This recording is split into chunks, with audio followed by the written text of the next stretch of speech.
Shimano made a pretty interesting choice with their 11-speed 1146 cassette that they came out with a while back, with a massive 9-tooth difference from the second to lowest 37-tooth cog to the 46-tooth bailout gear. It hasn't exactly gotten great reviews thus far, and after trying it on a few bikes early this year, I have to agree, and it's basically like dropping from a middle to a granny chainring. The change is really drastic and it will definitely mess with your cadence. The 45-tooth hop-up kit from One Up Components is actually a very attractive option, but it's a little bit more money than I want to spend right now, considering my old cassette's worn out and I'm already shopping for a new bike that's going to have Eagle on it. The two remaining and very affordable options are the 1146 cassettes from Box 2 and Sunrace, both of which are essentially the exact same cassette, offering a very generous 418% gear range. Both of them address the horrendous gear-to-gear issue that the Shimano 1146 has by spreading out the gears to have a smooth transition, especially from the second to lowest cog. I've been a loyal fan of Shimano cassettes for pretty much as long as I can remember, but decided to take the plunge on the Sunrace since it was just a little bit cheaper than the box. For just 70 bucks, it was definitely an easy decision, but I definitely dove in with a good amount of skepticism. But spoiler alert, this thing is great.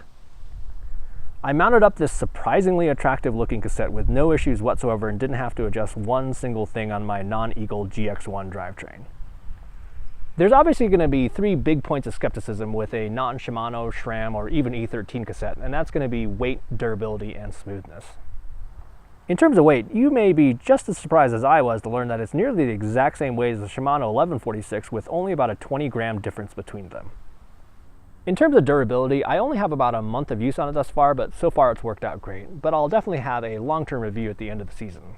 For the price, I'm not really that concerned.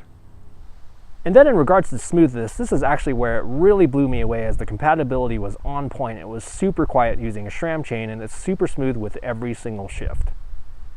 The GX1 rear derailleur handled the 46-tooth cog just fine without any B-tension adjustment. In addition, it doesn't suffer from the jumping gears when you backpedal like on the 1142 cassette that it replaced. With several weeks on it thus far, I have to say that I really like the spread, and each shift is super smooth from gear to gear without any drastic jumps like on the Shimano 1146. The 46 provides a very nice bailout gear, and the 40 below it is actually very usable in nearly any climbing situation except for those F-me climbs. I'll put some serious miles in this thing and have a long-term review at the end of the season in regards to durability, so subscribe to the channel to get a notification when that comes out. If you don't mind, please hit that like button, it really helps me out a ton. Thanks so much for watching, and happy riding.